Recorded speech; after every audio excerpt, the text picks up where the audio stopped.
네, 잠시 후에 대장동 개발 특혜 로비 의혹의 중심에 있는 화천대유의 대주주죠. 김만배 씨에 대한 법원의 영장 실질 심사가 시작이 됩니다. 김만배 씨는 무리한 영장 청구다 이렇게 반발하고 있는 상황입니다. 네, 대장동 의혹의 또 다른 핵심 인물 남욱 변호사도 빠른 시일 안에 귀국해서 검찰 조사에 협조하겠다는 뜻을 밝히기도 했습니다.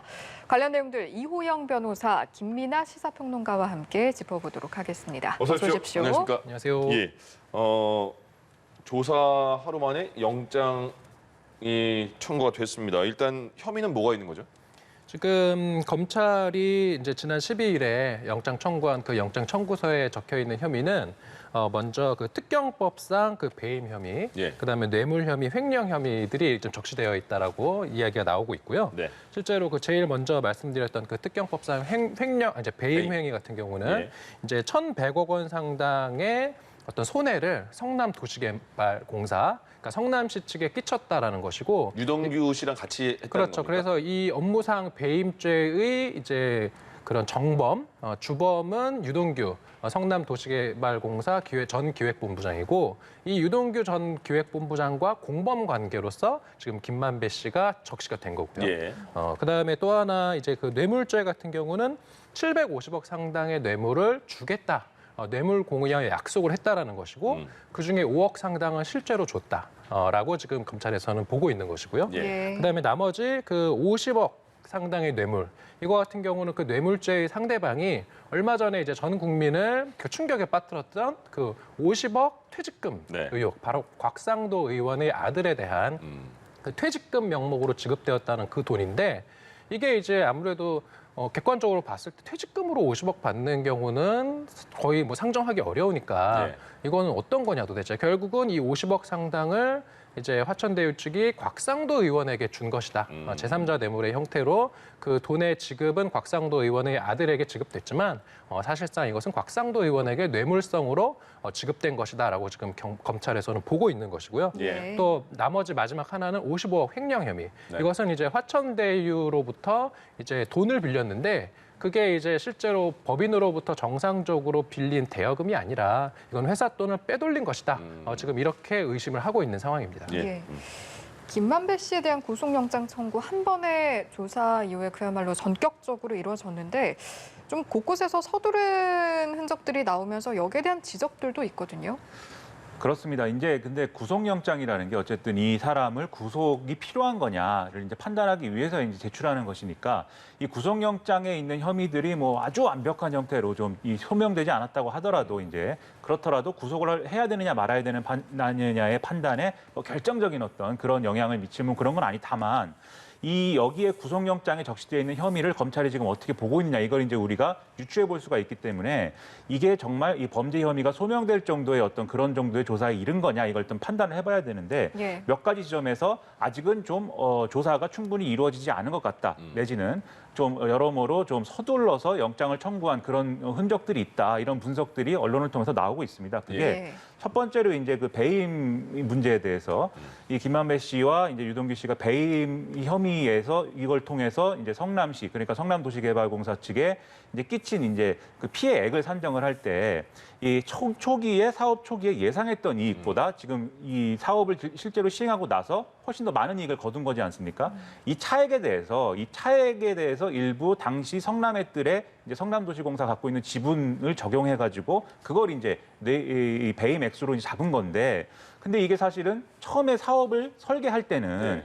이후에 얼마나 이익을 날지를 모르는 상황에서 예. 그것을 이제 이게 이후에 이익이 이 정도로 남았다는 것, 이것만 가지고 이제 그걸 배임 액수로 할 수 있겠느냐, 이제 이런 부분에서 의문이 제기가 되고 있는 부분이 하나가 있고요. 예. 네. 그다음에 이 뇌물 혐의인데, 지금 곽상도 의원의 아들에게 준 50억 원이 지금 변호사님 말씀해 주신 대로 퇴직금이다라고 하면, 이거는 이제 우리가 일반적 상식으로 이해가 되지 않기 때문에 뇌물이다라는 건데, 뇌물이라고 할 때는 구체적으로 대가 관계가 좀 성립이 돼야 됩니다. 그래서 김만배 씨 측이 이것을 50억을 주고 그러면 곽상도 의원에게 어떤 대가를 받았느냐, 이게 좀 규명이 될 필요가 있는데, 예. 지금 구속영장에 그런 이제 대목은 없다라는 거고요. 그리고 이걸 확인하기 위해서는 곽상도 의원이 직접 조사를 했었어야 되는데, 그러지 않은 상황에서 이제 이 영장에 혐의를 적용을 했기 때문에 예. 이게 이제 좀 의문이다라는 이제 지적들이 나오고 있고, 네. 그다음에 그다음에 이 뇌물에 대해서 지금 유동규 씨에게 주기로 약속했다라는 700억을 지금 뇌물 액수로 잡아놓은 거 아니겠습니까?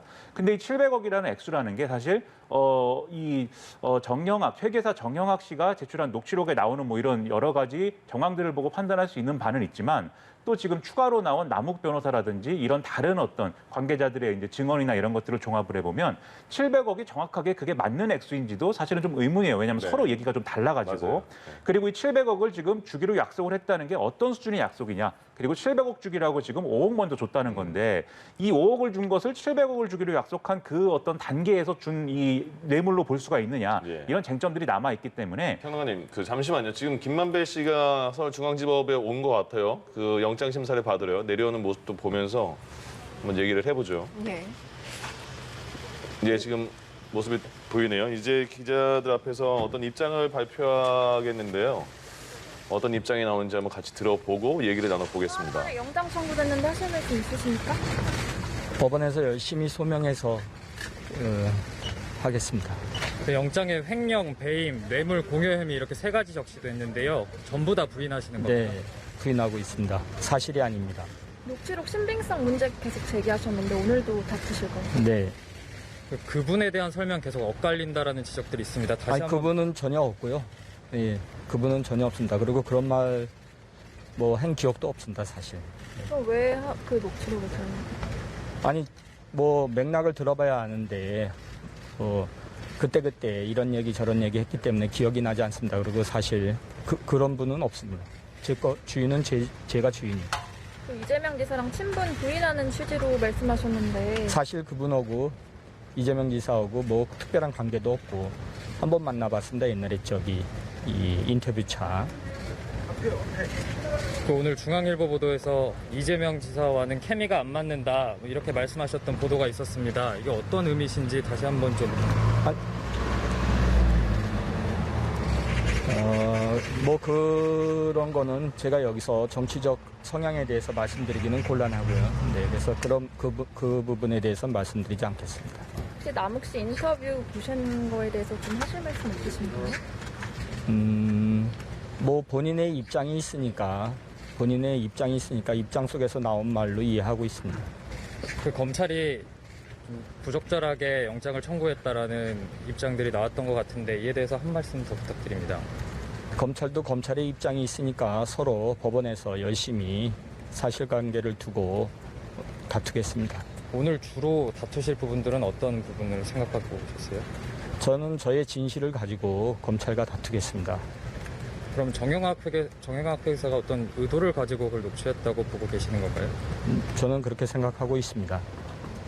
혹시 남욱 변호사랑은 이 사건 이후에 좀 얘기를 해보신 적이 있으실까요?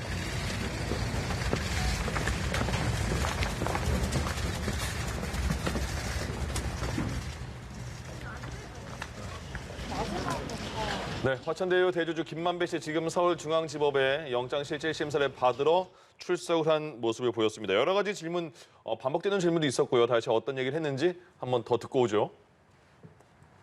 법원에서 열심히 소명해서 하겠습니다. 그 영장에 횡령, 배임, 뇌물 공여 혐의 이렇게 세 가지 적시됐는데요. 전부 다 부인하시는 겁니다. 네, 부인하고 있습니다. 사실이 아닙니다. 녹취록 신빙성 문제 계속 제기하셨는데 오늘도 다투실 건가요? 네, 그분에 대한 설명 계속 엇갈린다라는 지적들이 있습니다. 다시 아니 한번 그분은 전혀 없고요. 예, 그분은 전혀 없습니다. 그리고 그런 말 뭐 한 기억도 없습니다, 사실. 그럼 왜 그 녹취록을 들었나요? 아니 뭐 맥락을 들어봐야 아는데 그때 이런 얘기 저런 얘기 했기 때문에 기억이 나지 않습니다. 그리고 사실 그런 분은 없습니다. 주인은 제가 주인이에요. 그 이재명 지사랑 친분 부인하는 취지로 말씀하셨는데 사실 그분하고 이재명 지사하고 뭐 특별한 관계도 없고 한 번 만나봤습니다. 옛날에 이 인터뷰차. 그 오늘 중앙일보 보도에서 이재명 지사와는 케미가 안 맞는다 뭐 이렇게 말씀하셨던 보도가 있었습니다. 이게 어떤 의미신지 다시 한번 좀 뭐 그런 거는 제가 여기서 정치적 성향에 대해서 말씀드리기는 곤란하고요. 네, 그래서 그런 그 부분에 대해서 말씀드리지 않겠습니다. 혹시 남욱 씨 인터뷰 보신 거에 대해서 좀 하실 말씀 있으신가요? 뭐 본인의 입장이 있으니까 입장 속에서 나온 말로 이해하고 있습니다. 그 검찰이 좀 부적절하게 영장을 청구했다라는 입장들이 나왔던 것 같은데 이에 대해서 한 말씀 더 부탁드립니다. 검찰도 검찰의 입장이 있으니까 서로 법원에서 열심히 사실관계를 두고 다투겠습니다. 오늘 주로 다투실 부분들은 어떤 부분을 생각하고 오셨어요? 저는 저의 진실을 가지고 검찰과 다투겠습니다. 그럼 정영학 회계사가 어떤 의도를 가지고 그걸 녹취했다고 보고 계시는 건가요? 저는 그렇게 생각하고 있습니다. 혹시 남욱 변호사랑은 이 사건 이후에 좀 얘기를 해본 적이 가겠습니다. 있으실까요?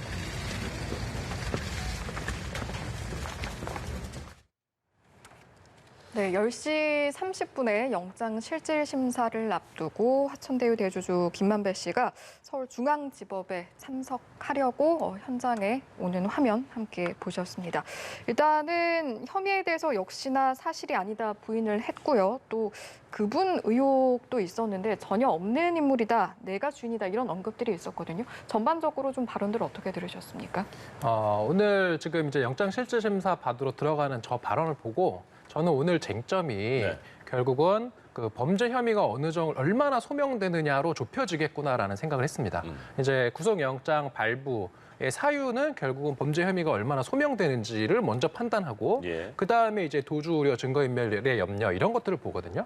그래서 보통의 이제 사건들에서 이제 만약에 본인의 범죄 혐의를 인정하는 그런 사건들이 있어요. 아니면 범죄 혐의가 너무 이미 다 드러나 있는 경우, 그런 경우는 이제 영장 실질 심사, 이제 구속 전 피의자 신문에서는 쟁점은 범죄 혐의가 얼마나 소명되는지 여부가 아니라 오히려 도주의 우려, 증거인멸의 염려 이런 쪽으로 가는데 지금 이 사건 같은 경우는 방금 보셨지만 김만배 씨가 출석하면서 본인에게 지금 그 제기되고 있는 영장 기재 범죄 사실을 전부 부인한다. 이런 입장을 밝혔기 때문에 그러면은 구속 전 피의자 신문에서의 쟁점은 바로 첫 번째 단계, 범죄 혐의가 얼마나 소명되느냐를 두고 아주 치열하게 다툼을 벌일 것으로 보이고 만약에 범죄 혐의가 소명된다라는 어떤 판단을 지금 그 중앙지법 영장 전담 판사가 한다면 도주 우려나 증거인멸의 염려는 오히려 좀 클리어하게 넘어간다. 왜냐하면 범죄 혐의가 이 정도 소명되면 지금 1,100억 상당의 특경법상 배임에 뭐 750억 뇌물, 55억 횡령이라면 이런 정도의 범죄 혐의가 소명이 되면 이거는 뭐 증거인멸의 염려는 차치하고서라도 도주 우려는 대단히 높은 범죄라고 보거든요. 그래서 범죄가 어느 정도 소명되는지 여부에 대해서 양측이 치열하게 다툴 것이고 영장 전담 판사 역시도 범죄 혐의가 어느 정도 소명되느냐 이 부분을 집중적으로 들여다볼 것으로 보입니다. 그러면 일단 그 소명 여부에 대한 치열한 다툼이 있으면 결과 나오기까지도 굉장히 오래 걸리겠네요. 결과는 이제 보통은 간단한 사건 같은 경우는 뭐 3-4시간만 해도 나오지만 우리 많이 보았다시피 이렇게 경제범죄 같은 경우는 이제 보면 사건 기록만 해도 막 수천 페이지 이렇게 되거든요. 그렇기 때문에 뭐 빨라야 오늘 밤, 뭐 늦으면은 내일 새벽 이렇게도 될 것 같습니다.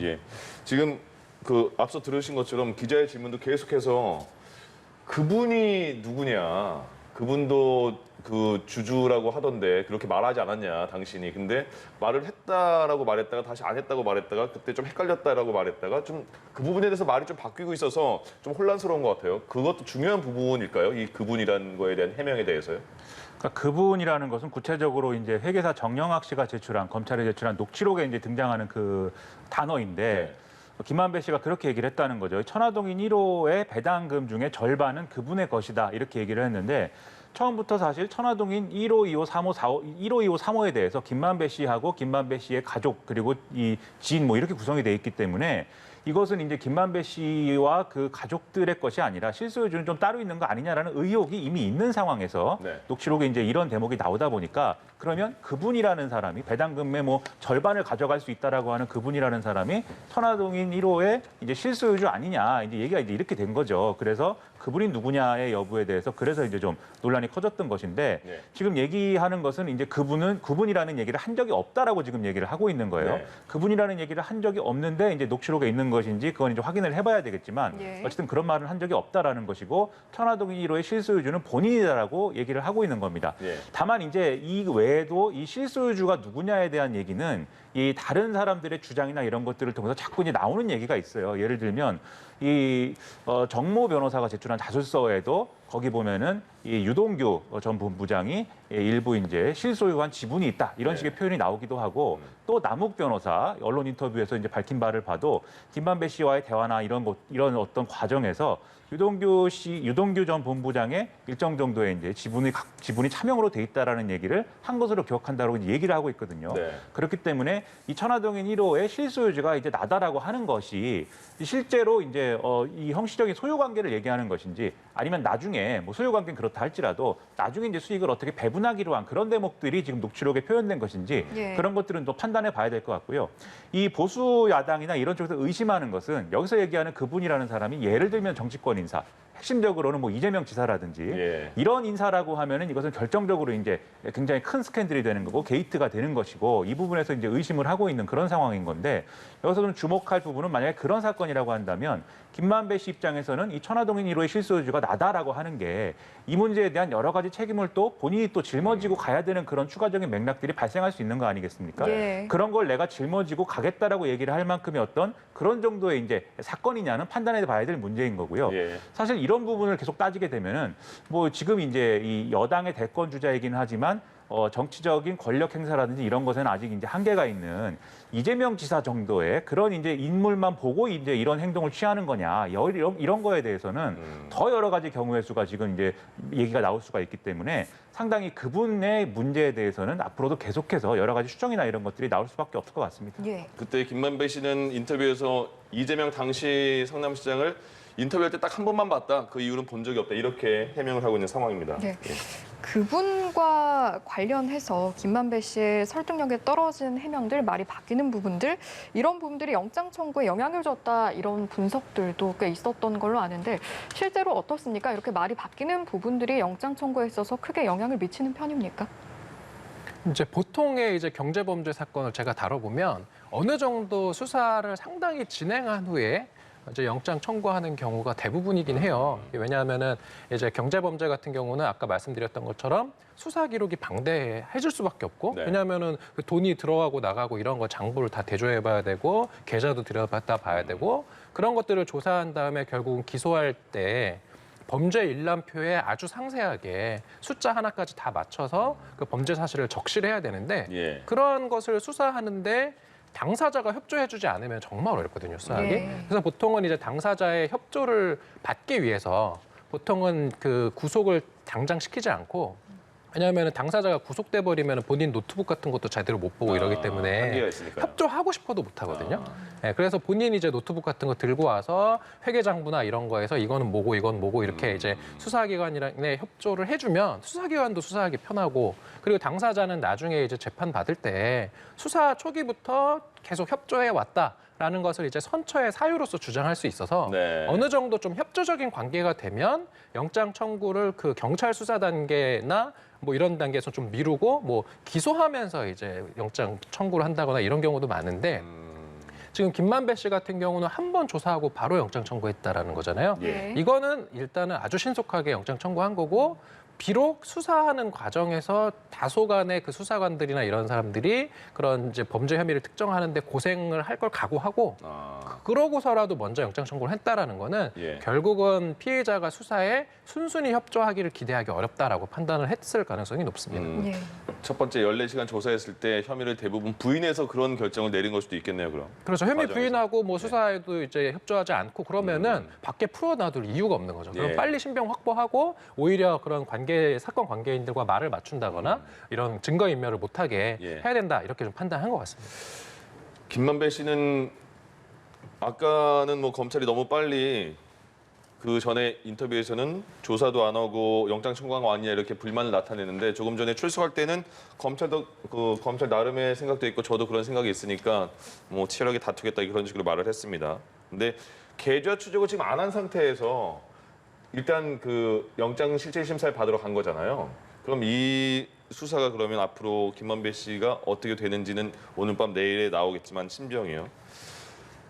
국민의힘 의원들이 경기도청 갔고 성남시청 갔는데 성남시에 대한 그 조사까지도 이루어지는 게 맞을까요? 그러니까 이것은 이제 지금 이제 김만배 씨에게 적용된 혐의 중에 이제 배임과 관련돼서 그것을 이제 어디까지 볼 거냐의 문제일 건데요. 지금 말씀하신 그런 부분들은 이 성남시에 대한 이제 조사라는 게 성남도시개발공사 이외에 이제 성남시를 지금 말씀하시는 거라면은 네. 이 유동규 씨 윗선의 어떤 배임 혐의가 적용될 수 있는가 이것을 이제 따져볼 필요가 있겠죠. 그러니까 성남시 있고 성남도시개발공사가 따로 있으니까요. 지금 성남도시개발공사에 대해서는 일단 그 서버나 이런 것들에 대한 이제 압수수색이나 이런 것들이 일부 진행된 바는 있습니다. 왜냐하면 이게 처음에 이제 이 사업을 설계를 할 때 추가적인 어떤 애초에 예상한 것보다 추가적인 이익이 발생했을 때 그 이익을 어떻게 할 것이냐. 지금 이제 드러난 사실은 그 추가적으로 발생한 이익을 거의 이제 화천대유의 관계자들이 다 이제 가져가는 그런 구조로 사업이 설계가 됐던 거잖아요. 근데 그 당시에는 성남도시개발공사 내부에서 이 화천대유가 제안한 이제 이 사업 협약서 이런 것들을 검토를 해보니 이렇게 되면은 민간이 이제 더 많은 액수를 가져갈 수가 있기 때문에 초과 이익을 이 원래 이제 성남액들의 지분 비율로 다시 나누는 그런 조항이 필요하다라는 내부 검토 결과가 있었는데 네. 그것이 7시간 만에 그런 조항은 제한하지 않는 것으로 다시 변경이 돼서 상부에 보고가 된 그런 흔적들이 있지 않았습니까? 그래서 이런 부분들이 왜 이렇게 됐는지 누가 이것을 이 초과이익 환수 조항을 없애는 데 관여를 했는지 이런 것들이 이제 규명하기 위해서 성남도시개발공사 내부의 이제 의사결정 과정이나 이런 것들을 들여다볼 필요가 있었을 것인데 예. 그런데 이게 지금 이제 구조로 보면 그 당시에 사장대리였던 유동규 전 본부장 선에서 아마 좀 결정되지 않았을까라고 지금 추정할 수 있는데 그게 아니라 지금 성남도시개발공사의 정관이나 이런 것들을 보면 이런 중요한 어떤 내용이나 뭐 이런 좀 예산이나 또는 이제 주요 사업 내용 같은 경우에는 시장에게 보고를 하게 돼 있어요. 그러면 만약에 그 정관에 따라서 이 사업 내용을 보고를 했다거나 하면 당시에 성남시장이었던 이재명 지사도 이 내용의 일부를 알았을 가능성이 있다. 이렇게 추론할 수가 있지 않느냐 이런 예. 얘기가 나오는 거거든요. 그런데 여기에 대해서 그러면 이재명 지사가 이러한 사실을 먼저 알고 화천대유 관계자들에게 어떤 이익을 줄 수 있다는 것을 인지한 상황에서 이 사업을 결정을 했다면 이재명 당시 성남시장에게도 배임 혐의를 적용할 수 있는 거 아니냐라는 얘기인데요. 예. 다만 이것은 이제 법적으로 따졌을 때 알았기 때문에 바로 배임 혐의가 이제 적용될 수 있다는 것은 또 아니고 배임의 고의가 이제 있어야 된다라는 얘기가 또 한쪽에서 나오고 있습니다. 그게 이제 무슨 얘기냐면 단순히 그 당시 상황에서 이 사업의 어떤 얼개를 봤을 때 이 정도 내용을 가지고도 실제로 사업을 적용했을 때는 민관이 각각 적정 수익을 가져갈 것이다라는 그런 인식을 가지고 이 사업을 결제한 것이면 그건 이제 배임의 고의가 있다고는 볼 수가 없는 것이죠. 네. 하지만 그게 아니라 이렇게 설계를 해서 결과적으로 화천대유 관계자들에게 이득을 안겨야겠다라는 생각이 있었다면 그건 이제 배임 혐의가 성립될 수가 있을 것인데 그래서 이 대목을 이제 조사할 것이냐 이건 이제 검찰이 앞으로 어떤 방향으로 수사를 해나가는지에 따라 달린 것 같고요. 일단은 유동규 전 본부장 선에서 이게 결정된 내용이라든가 이런 것들을 먼저 확인을 해야 그 다음 단계로 나아갈 수 있을 것으로 생각이 됩니다. 그러네요. 예, 예. 말씀하시는 중에 들어온 속보 내용이 있어서 전해드리겠습니다. 미성년자 성착취물을 제작 유포한 혐의로 기소돼서 2심에서 징역 42년을 선고받았던 박사방 운영자 조주빈이 형량이 확정이 됐습니다. 대법원에서 최종 확정을 했는데요. 대법원은 조금 전에 열린 선고 공판에서 이같이 원심 판결을 확정했습니다. 2019년 5월부터 지난해 2월까지 아동 청소년을 포함한 여성 피해자 수십 명을 협박해서 성착취물을 촬영하고 이를 인터넷 메신저 텔레그램 대화방인 박사방에서 판매 유포한 혐의로 재판을 받아왔는데요.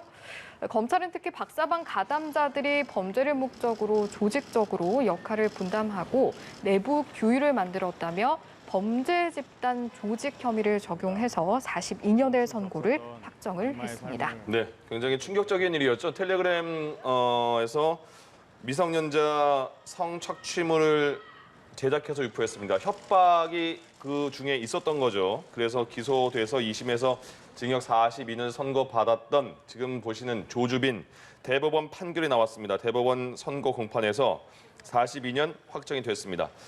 지난 2019년 5월부터 이런 행각이 벌어진 겁니다. 지난해 2월까지 아동, 청소년 포함해서 여성 피해자 수십 명을 협박을 했습니다. 그래서 성착취물을 촬영하고 이걸 또 인터넷 메신저, 텔레그램 대화방 이름은 박사방이었고요. 박사방에서 그걸 거래해서 판매하고 유포한 혐의로 재판을 받아온 겁니다.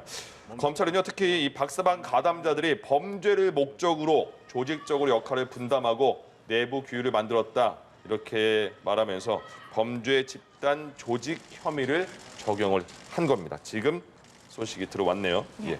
다시 돌아와서 이야기 이어나가 보도록 하겠습니다. 배임 이야기 앞서 나왔는데 지금 사업 초반에 예측이 어려웠던 수익 발생을 추후 배임으로 처벌할 수 있는 것인가 이 지점에 있어서 의견이 좀 분분한 것 같아서요. 법적으로 좀 어떻게 판단하고 계십니까? 네, 변호인들은 당연히 이 주장을 하죠. 이제 업무상 배임 혐의의 어떤 수사나 재판에서 가장 큰 쟁점이 그거예요. 경영 판단 원칙이라는 것을 이제 변호인 측에서는 주장하게 되는데 이게 보면은 결국은 뭐 회사의 대표이사나 이사들이 어떤 경영상 원칙 어떤 판단을 할 때는 다소간의 그런 리스크가 있거든요. 결과적으로 이 사업에서 뭔가 이윤이 발생할 수도 있고 손해가 발생할 수도 있는데 결과적으로 손해가 발생을 하면 대부분 이제 경영권 분쟁 같은 거 발생하면 대표이사 일단은 업무상 배임으로 다 고소하거든요. 이건 네. 약간 일종의 초식 같은 건데 그러면 이제 대표이사 입장에서 아니 그걸 그 당시에 경영 판단을 할 때는 그런 리스크가 있는 거고 그러한 리스크가 실제로 현실화되는 건 알 수 없었던 거 아니냐 이런 거 이제 항변을 당연히 하게 되는 거고 예.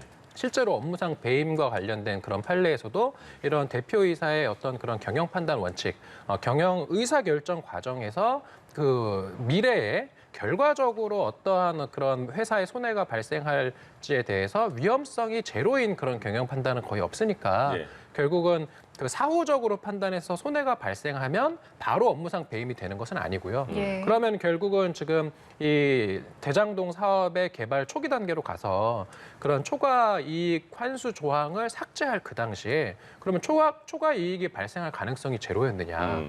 그런 쪽으로 결국은 그 당시로 돌아가서 봐야 되는데 네. 이 부분에 대해서 이제 수사기관 입장에서는 이것은 이익이 날 것이 뻔한 사업이었다라는 점을 이제 주장을 할 것이고 소명할 것이고 네. 예를 들어서 이제 저도 조금 이제 이런 프로젝트 파이낸싱 이런 걸 옆에서 보면 예. 이제 그런 금융사들이 보통의 경우는 이제 그런 불필요한 리스크를 부담하는 것을 잘 안 하거든요. 지금 여기 보면 하나은행이나 이런 이제 금융사들이 이제 들어가 있는데 보면은 그냥 그 금융 대출만 한 것이 아니라 실제로 사업 시행에 지분 투자를 하면서 들어갔거든요. 네. 이게 일반적인 프로젝트 파이낸싱이랑은 좀 다른 것이어서 제가 봤을 때는 이거는 사업 초반 그 당시에 금융사들이 사실은 바보가 아닌데 그렇게 돈만 빌려줘도 되는 사업에서 실제로 자기들이 지분 투자하면서까지 사업을 했다는 거는 이거는 무조건 남는 사업이다라고 이제 볼 어떤 그런 정황인 것이고 예. 그런 것은 이제 김만배 씨 측에 대단히 불리한 그런 상황인데 이것에 대해서 이제 변호인 측은 제가 방금 말씀드렸던 것처럼 이건 경영 판단 원칙에 따라서 그 당시에 개발 이익이 초과 이익 발생하는 것이 확정적인 상황은 아니었다 예. 이런 쪽으로 주장을 할 것이고 결과적으로 업무상 배임 그다음에 뭐 특경법상 뇌물 이런 범죄 혐의 소명이 어느 정도 될지에 대해서 치열한 다툼이 있을 수밖에 없다. 지금 막 이제 시작됐을 겁니다. 알겠습니다. 예. 그 김만배 씨가 조사 하루 만에 구속영장 실질심사를 받으러 그 통보가 온 상황에서 만약에 오늘 밤 내일 새벽 사이에 불구속 그 판결이 나온다면 그 여파도 굉장히 클 것 같거든요. 그 구속 불구속 상황에 따라서 어떤 상황이 벌어질까요?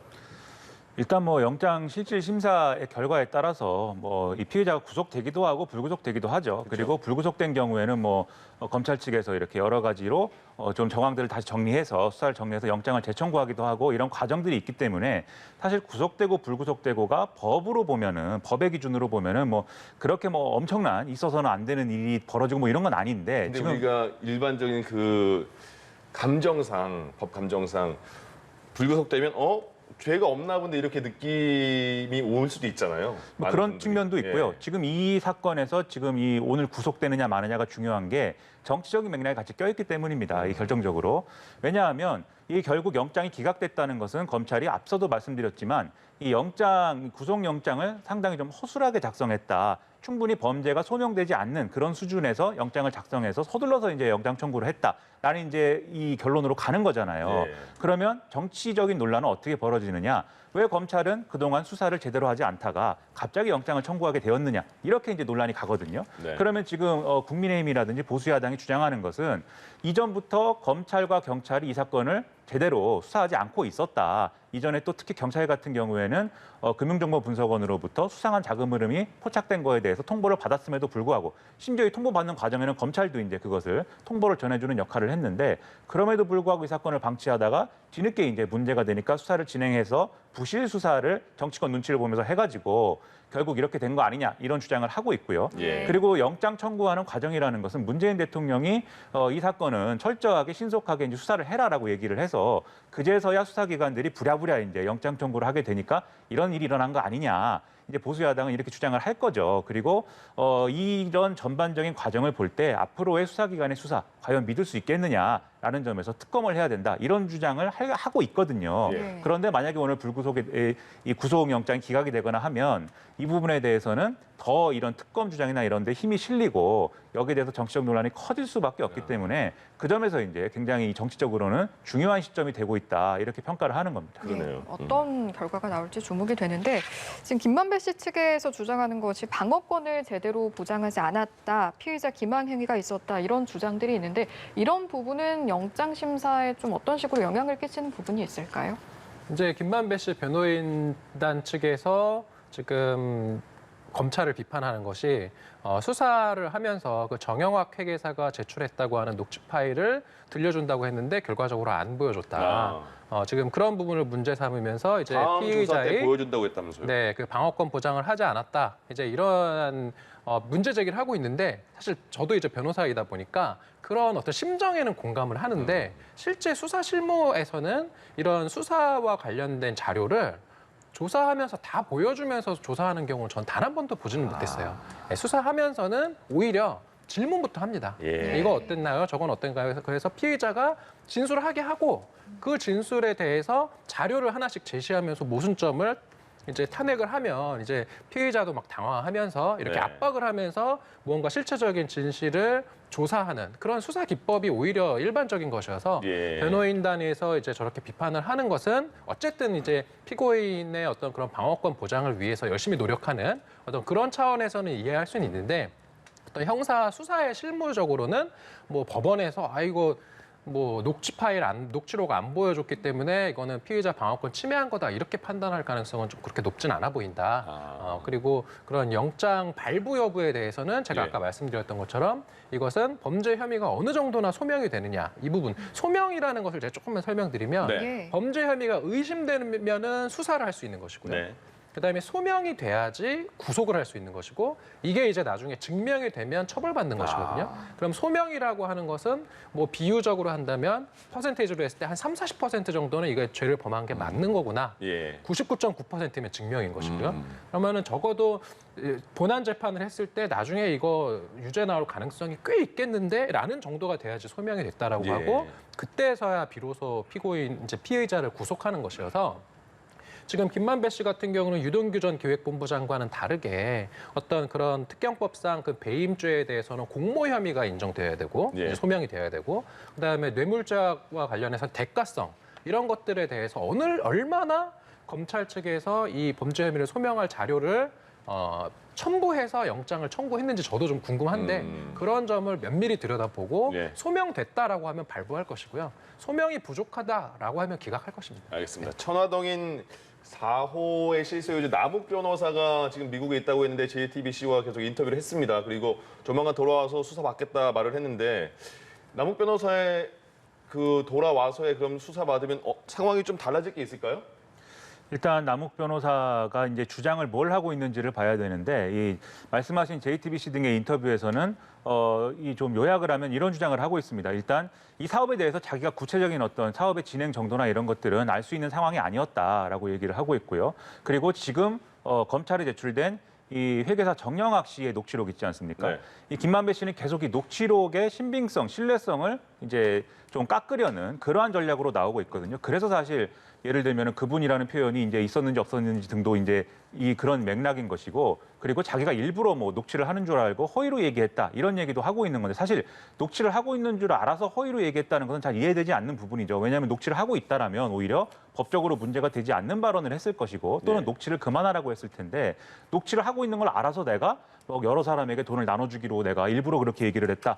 라는 건 사실 상식적으로 이해는 안 되지만 그 얘기를 하는 이유가 있는 거죠. 이 녹취록은 그만큼 신빙성이 없다. 이런 얘기를 하는 건데 지금 남욱 변호사의 주장은 뭐냐면 그 녹취록은 신빙성이 있는 자료라는 거거든요. 결론적으로. 네. 그 녹취록에 등장하는 여러 명에게 이제 돈을 줘야 된다라고 하는 얘기를 자기도 들은 바가 있고 또 유동규 씨가 일정 부분 지분을 갖고 있다라는 얘기, 그런 얘기도 들은 바가 있다. 이 얘기를 하고 있는 것이기 때문에 네. 남욱 변호사는 이 얘기를 하면서 최대한 지금 발생한 여러 가지 문제의 혐의를 이제 김만배 씨 측이 좀 책임지는 그런 구도를 만들고 자신은 검찰 수사에 지금 진행되고 있는 수사에 협조하는 모양새를 만듦으로써 국내에 이제 들어왔을 때 검찰 수사 피할 수 없을 거 아니겠습니까?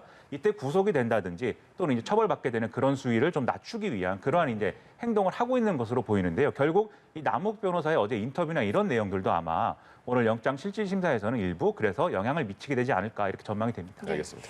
지금 진행되고 있는 영장실질심사 결과 늦은 밤 또는 자정이 지난 새벽에 발표가 될 것으로 보이는데 그 네. 결과 역시 주목해서 보도록 하겠습니다. 지금까지 이호영 변호사, 김민아 시사평론가와 이 시간 함께했습니다. 고맙습니다. 고맙습니다.